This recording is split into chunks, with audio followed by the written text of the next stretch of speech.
ओम साई राम। श्री साई सचरित्र अध्याय 25 भाग 1।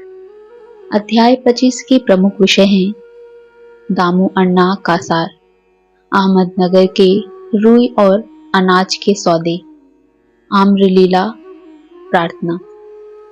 जो अकारण ही सभी पर दया करते हैं तथा समस्त प्राणियों के जीवन व आश्रयदाता हैं, जो ब्रह्म के पूर्ण अवतार हैं, ऐसे अहेतुक दया सिंधु और महान योगीराज के चरणों में साष्टांग प्रणाम कर अब हम यह अध्याय प्रारंभ करते हैं। दामू अन्ना। पाठकों को स्मरण होगा कि इन महाशय का प्रसंग 6वें अध्याय में शिरडी के रामनवमी उत्सव के प्रसंग में आ चुका है। ये लगभग सन 1895 में शिरडी पधारे थे, जबकि रामनवमी उत्सव का प्रारंभ ही हुआ था और उसी समय से वे एक जरीदार बढ़िया ध्वज इस अवसर पर भेंट करते तथा वहां एकत्रित गरीब भिक्षुओं को भोजन आदि कराया करते थे। दामू अन्ना के सौदे। रुई का सौदा। दामू अन्ना को बंबई से उनके एक मित्र ने लिखा कि वह उसके साथ साझेदारी में रुई का सौदा करना चाहते हैं। इसमें लगभग 2 लाख रुपयों का लाभ होने की आशा है। सन 1936 में नरसिंह स्वामी को दिए गए एक वक्तव्य में दामू अन्ना ने बतलाया कि रुई के सौदे का यह प्रस्ताव बंबई के एक दलाल ने उनसे किया था, जो कि साझेदारी से हाथ खींचकर मुझ पर ही सारा भार छोड़ने वाला था। दलाल ने लिखा था कि धंधा अति उत्तम है और हानि की कोई आशंका नहीं। ऐसे स्वर्णिम अवसर को हाथ से ना खोना चाहिए। दामू अन्ना के मन में नाना प्रकार के संकल्प विकल्प उठ रहे थे, परंतु स्वयं कोई निर्णय करने का साहस वे न कर सके।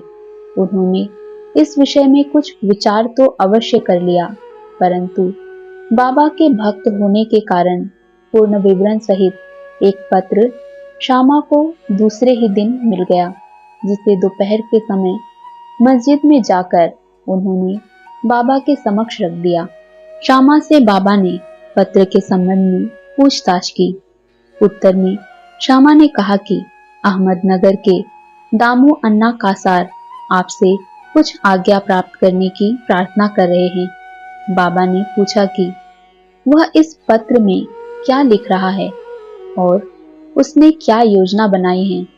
मुझे तो ऐसा प्रतीत होता है कि वह आकाश को छूना चाहता है। उसे जो कुछ भी भगवत कृपा से प्राप्त है वह उससे संतुष्ट नहीं है। अच्छा, पत्र पढ़कर सुनाओ। श्यामा ने कहा, जो कुछ आपने अभी कहा वही तो पत्र में लिखा हुआ है। हे देवा, आप यहाँ शांत और स्थिर बैठे रहकर भी भक्तों को उद्विग्न कर देते हैं, और जब वे अशांत हो जाते हैं तो आप उन्हें आकर्षित कर किसी को प्रत्यक्ष तो किसी को पत्रों द्वारा यहाँ खींच लेते हैं। जब आपको पत्र का आशय विदित ही है तो फिर मुझे पत्र पढ़ने को क्यों विवश कर रहे हैं। बाबा कहने लगे कि श्यामा, तुम तो पत्र पढ़ो, मैं तो ऐसे ही अनाप शनाप बकता हूँ, मुझ पर कौन विश्वास करता है। तब श्यामा ने पत्र पढ़ा और बाबा उसे ध्यानपूर्वक सुनकर चिंतित होकर कहने लगे कि मुझे ऐसा प्रतीत होता है कि सेठ अर्थात दामू अन्ना पागल हो गया है।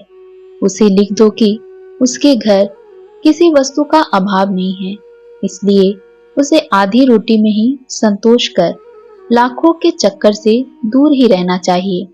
श्यामा ने उत्तर लिखकर भेज दिया, जिसकी प्रतीक्षा उत्सुकता पूर्वक दामू अन्ना कर रहे थे। पत्र पढ़ते ही लाखों रुपए के लाभ होने की उनकी आशा पर पानी फिर गया। उन्हें उस समय ऐसा विचार आया कि बाबा से परामर्श कर उन्होंने भूल की है, परंतु श्यामा ने पत्र में संकेत कर दिया था कि देखने और सुनने में फर्क हुआ करता है। इसलिए श्रेयस्कर तो यही होगा कि स्वयं शिरडी आकर बाबा की आज्ञा प्राप्त करो। बाबा से स्वयं अनुमति लेना उचित समझकर वे शिरडी आए। बाबा के दर्शन कर उन्होंने चरण स्पर्श की, परंतु बाबा के सन्मुख सौदे वाली बात करने का साहस वे न कर सके। उन्होंने संकल्प किया कि यदि उन्होंने कृपा कर दी तो इस सौदे में से कुछ लाभांश उन्हें भी अर्पण कर दूंगा। यद्यपि यह विचार दामू अन्ना बड़ी गुप्त रीति से अपने मन में कह रहे थे, तो भी त्रिकालदर्शी बाबा से क्या छुपा रह सकता था। बालक तो मिष्ठान मांगता है, परंतु माँ उसे कड़वी औषधि देती है, क्योंकि मिठाई स्वास्थ्य के लिए हानिकारक होती है और इस कारण वह बालक के कल्याणार्थ उसे समझा बुझाकर कड़वी औषधि पिला दिया करती है। बाबा एक दयालु माँ के समान थे। वे अपने भक्तों का वर्तमान और भविष्य जानते थे। इसलिए उन्होंने दामू अन्ना के मन की बात जानकर कहा कि बापू, मैं अपने को इन सांसारिक झंझटों में फंसाना नहीं चाहता। बाबा की अस्वीकृति जानकर दामू अन्ना ने यह विचार त्याग दिया। अनाज का सौदा। तब उन्होंने अनाज, गेहूं, चावल आदि अन्य वस्तुओं का धंधा आरंभ करने का विचार किया। बाबा ने इस विचार को भी समझकर उनसे कहा कि तुम रुपए का 5 सेर खरीदोगे और 7 सेर बेचोगे, इसलिए उन्हें इस धंधे का भी विचार त्यागना पड़ा। कुछ समय तक तो अनाजों का भाव चढ़ता ही गया और ऐसा प्रतीत होने लगा कि संभव है बाबा की भविष्यवाणी सत्य निकलेगी। परंतु 2-1 मास के पश्चात ही सब स्थानों में पर्याप्त वृष्टि हुई, जिसके फलस्वरूप भाव अचानक ही गिर गए और जिन लोगों ने अनाज संग्रह कर लिया था उन्हें यथेष्ट हानि उठानी पड़ी। पर दामू अन्ना इस विपत्ति से बच गए। यह कहना व्यर्थ न होगा कि रुई का सौदा जो कि उस दलाल ने अन्य व्यापारी की साझेदारी में किया था, उसमें उसे अधिक हानि हुई। बाबा ने उन्हें बड़ी विपत्तियों से बचा लिया है। यह देखकर दामू अन्ना का साईं चरणों में विश्वास दृढ़ हो गया और वे जीवन पर्यंत बाबा के सच्चे भक्त बने रहे। ओम साईं राम।